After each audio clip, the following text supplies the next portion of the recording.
তোমরা তো এটা জানোই না, বরুটো শুরু হওয়ার আগে নারুটো মারা যেতে বসেছিল।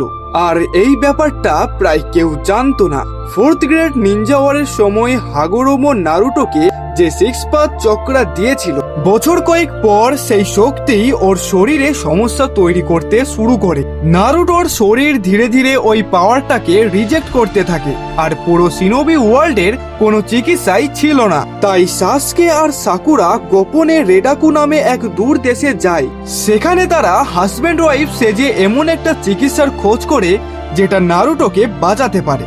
অনেক রহস্য আর বিপদের পর শেষ পর্যন্ত তারা নারুটোর জন্য কোড খুঁজে পায়। আর বরুটো শুরু হওয়ার আগেই 7th হোকাগে নারুটো পুরো সুস্থ হয়ে যায়।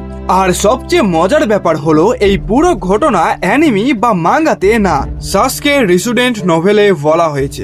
বন্ধুরা, হিন্দি ক্রিয়েটর তো অনেক আছে, তোমাদের কাছে একটা অনুরোধ, তোমরা বাঙালি হয়ে অবশ্যই বাংলা ক্রিয়েটরকে সাপোর্ট করো। ধন্যবাদ।